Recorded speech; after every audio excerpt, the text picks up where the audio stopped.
Computer ப்ரோக்ராம்ஸில் if condition use பண்ணுற மாதிரி நம்ம லைஃபுக்கும் சில இஃப் அல்காரிதம்ஸ் இருந்தால் நல்லாயிருக்கும்ல. ஸோ இன்றைக்கி ஒரு set of if algorithms useful for life சொல்லட்டுமா? நம்பர் 1, ஏதாவது ஒரு கோல்ஸ் உங்கள் மனசில் வச்சுருக்கீங்க, அதுக்காக முயற்சி பண்ணுறீங்கன்னா நிறைய பேர்கிட்ட அதை பற்றி ஷேர் பண்ணுறதை அவாய்ட் பண்ணணும். ஷேர் பண்ணும்போது என்ன ஆகிடுதுன்னா, நம்ம அந்த கோல்ஸில் முயற்சி பண்ணிகிட்ருப்போம், ஒரு சின்ன சின்ன ஸ்டெப்ஸ் எடுத்துகிட்ருப்போம். பட் ஒரு கோலை அச்சீவ் பண்ணுறதுக்கு முன்னாடியே இல்லை அந்த ப்ராக்ரெஸை பற்றி ரொம்ப எக்ஸ்ட்ராவாக பேசுகிறதும் நிறைய பேர்கிட்ட ஷேர் பண்ணுறதும் மைண்டுக்குள்ளே அது எல்லாத்தையுமே அச்சீவ் பண்ணிட்டோமோ அப்படின்ற மாதிரி ஒரு விதமான இமேஜ் நம்ம மைண்டில் சம்டைம்ஸ் நம்மளுக்கு அந்த ஒரு ஃபீலிங் கொடுக்கும். அண்ட் ஏதாவது ஒரு சேலஞ்சஸ் நடக்கும்போதோ இல்லை நம்மளோட அந்த கோலை நம்மளால் அச்சீவ் பண்ண முடியாமல் போகும் பொழுது நம்ம எல்லார்கிட்டையும் இதெல்லாம் ஷேர் பண்ணிட்டோமே அப்படி அந்த மாதிரி தாட்ஸ் எல்லாம் நம்மளுக்கு வரும்போதே ஒரு விதமான பவர் இல்லாத மாதிரி ஒரு ஃபீலிங் இருக்கும். மனசே கஷ்டமாக இருக்கும் அதுலேருந்து பவுன்ஸ் பண்ணுறதே. அடடா, நம்ம இவங்கள்ட்டெல்லாம் சொல்லிட்டோம், ஆல்ரெடி நம்ம இதெல்லாமே ஷேர் பண்ணிட்டோம், இப்போது இவ்வளோ சேலஞ்சஸ் நம்ம ஃபேஸ் பண்ணியிருக்கோமே, இதெல்லாம் தேவையில்லாதது தான். ஸோ ஒரு கோல் நீங்கள் பர்சியூ பண்ணுறீங்கன்னா முடிஞ்ச வரைக்கும் keep it very close to your heart and just keep pursuing. ரெண்டாவது இஃப் அல்காரிதம் என்ன ரீசன்னே தெரியல, ஆனால் மைண்டுக்குள்ளே ஒரு விதமான ஒரு சாட்டிஸ்ஃபேக்ஷனே இல்லை, ஒரு ரீசனே இல்லை, பட் எனக்கு I am not feeling good அப்படின்னு நீங்கள் நினச்சிங்கன்னா prioritize your mental health or brain health எப்படின்னாலும் சொல்லலாம். ஸோ இது ஃபிசிக்கல் ஆஸ்பெக்டை தாண்டி என்ன காரணம்னே தெரியல, ஒரு மோட்டிவேஷன் இல்லை, என்ன காரணம்னே தெரியல, பெருசாக சந்தோஷமே இல்லை அப்படின்னு நினச்சிட்டே இருந்தீங்கன்னா உங்களோட தூக்கத்துக்கான ஷெட்யூலை நீங்கள் செக் பண்ணுங்கள். நீங்கள் என்ன மாதிரி ஃபுட் இன்டேக் பண்ணுறீங்கன்னு பாருங்கள், போதுமான அளவு ரெஸ்ட் இருக்கான்னு பாருங்கள், உங்களுக்கு மனசுக்கு பிடிச்சவங்களோட டைம் ஸ்பெண்ட் பண்ணுறீங்களான்னு பாருங்கள், உங்களுக்கு பிடிச்ச ஆக்டிவிட்டீஸில் அட்லீஸ்ட் ஒரு அரை மணி நேரமாவது இன்வால்வ்டாக இருக்கீங்களான்னு பாருங்கள். ஸோ நம்ம வேலையை தாண்டி நம்மளோட முயற்சிகள், கோல்ஸ் எல்லாத்தையுமே தாண்டி இந்த சில ஃபேக்டர்ஸ் கூட நம்மளோட மென்டல் ஹெல்த்தை ஒரு இம்பேக்ட் பண்ண தான் செய்யும். ஸோ அது எல்லாத்தையுமே ஃபோக்கஸ்டாக இருந்து பாருங்கள், maybe you will see a change.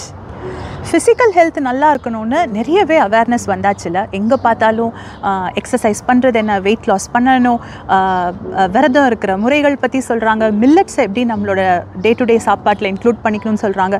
So நம்மளோட இன்டேக் பற்றி நிறையவே அவேர்னஸ் வந்திருக்கு. பட் இதில் நம்ம ஒரே ஒரு விஷயம் கவனிக்கணும், ஃபிசிக்கல் ஹெல்த்தில் அந்த மென்டல் ஹெல்த்தும் ஒரு பெரிய ஆஸ்பெக்ட் தான். அப்போது நம்ம கன்சியூம் பண்ணுற விஷயங்கள், அதாவது நம்ம எவ்வளோ நேரம் ஆர் என்னென்ன மாதிரி விஷயங்கள் நம்ம சோஷியல் மீடியாவில் பார்க்குறோன்றதுலேயும் கொஞ்சம் அக்கறையோடு இருக்கணும். பிகாஸ் காரணமே இல்லாமல் நம்மளால் ஒரு கான்சன்ட்ரேஷனை மெயின்டைன் பண்ண முடியல, ஃபோக்கஸ்டாகவே ஒரு விஷயத்தில் எனக்கு கவனமே இல்லை அப்படின்லாம் நினைக்கும் பொழுது நம்மளோட கவனம் வேறு ஏதோ ஒரு இடத்துல நம்ம அதிகமாக எனர்ஜி ஸ்பெண்ட் பண்ணுறோன்னு கூட ஒரு ரீசனாக இருக்கும்ல. ஸோ சோஷியல் மீடியாவை விட்டு கம்ப்ளீட்டாக வர முடியுமான்னு தெரியல, ஏன்னா இந்த அளவுக்கு இப்போ டெக்னாலஜி நம்ம லைஃப்ஸ்குள்ளே வந்தாச்சு. ஆனால் என்ன நம்ம பார்க்குறோம், எந்த மாதிரி விஷயங்கள் நம்ம மைண்டுக்குள்ளே போகுது, எந்த மாதிரி நியூஸ் நம்ம கன்சியூம் பண்ணுறோம், எந்த மாதிரி சேனல்ஸை நம்ம ப்ரிஃபர் பண்ணுறோம், இது எல்லாமே நம்ம கண்ட்ரோலில் தான் இருக்குது.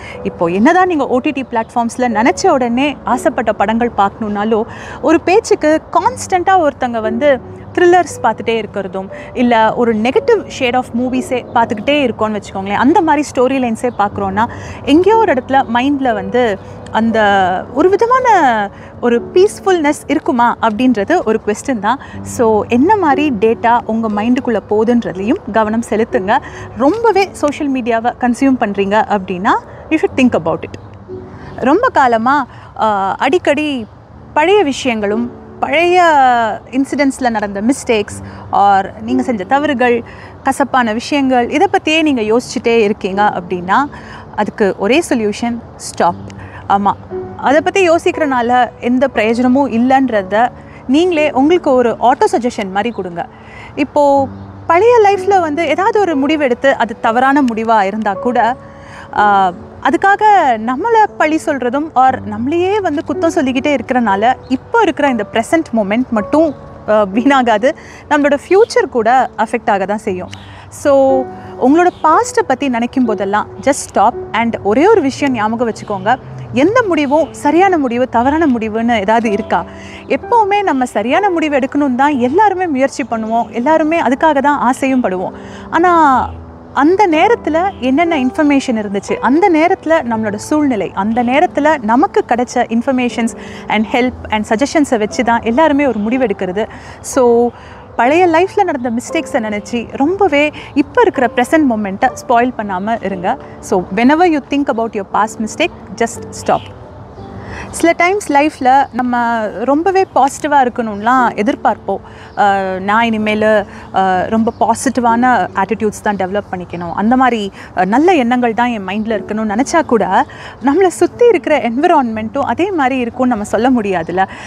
ஒரு ஆஃபீஸில் இருக்கட்டும், இல்லை நம்ம ஒர்க் பண்ணுற கலீக்ஸ் ஒரு ஃப்ரெண்ட்ஸ் சர்க்கிள்குள்ளே ஒரு ரிலேஷன்ஷிப்குள்ளே இன்னொருத்தங்க மூலமாக ஏதாவது ஒரு நெகட்டிவிட்டி வந்தாலோ, இல்லை இன்னொருத்தங்க மூலமாக ஏதோ ஒரு விதமான டாக்ஸிசிட்டி நம்ம ஃபேஸ் பண்ணும் பொழுதும் அந்த ஃபோக்கஸ் வந்து நம்மளுக்குள்ளே திருப்பிக்கணும் அப்படின்னா அதுக்கு ஒரே ஒரு சொல்யூஷன் ஐசோலேஷன் தான்.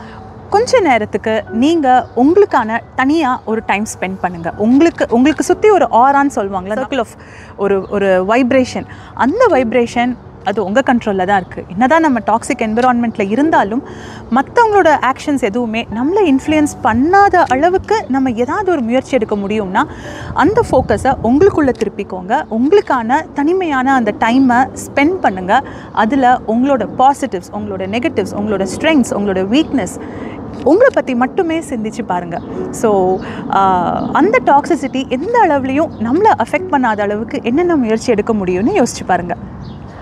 இப்போ நான் சொன்ன விஷயங்கள் எல்லாமே லைஃபுக்கு ஏதோ ஒரு வகையில் ரிலேட்டபிளாக தான் இருக்கும்னு நினைக்கிறேன். உங்களுக்கு இந்த வீடியோ பிடிச்சிருந்துச்சுன்னா கண்டிப்பாக உங்கள் ஃப்ரெண்ட்ஸ் அண்ட் ஃபேமிலியோட ஷேர் பண்ணுங்கள்.